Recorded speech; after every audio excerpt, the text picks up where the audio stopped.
ప్రతి husband wife mood swings కి ఒక దండం అనుకుంటారు కదా, దాని వెనకాల రీజన్ ఎవరో మీకు తెలుసా? యాక్టింగ్. దొరికిపోయావు. జడెందుకు తీసావు? జడెందుకు పీకావు? కాదు. ఏ నవ్వుతావేంటి? జడెందుకు పీకావు? ఏ ఏ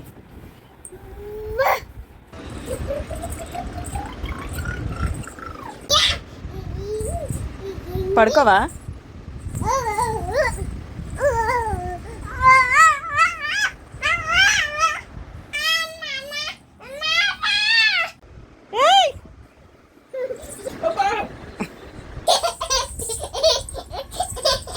డైలీ ఇన్ని షేడ్స్ తో కంపేర్ చేసుకుంటే మా మూడ్ స్వింగ్స్ ఒక పక్కకు కూడా రావు. అనిపిస్తున్నంత సైలెంట్ కాదు బ్రో, ఒక్క రోజంతా ఉంటే తెలిసిద్ది.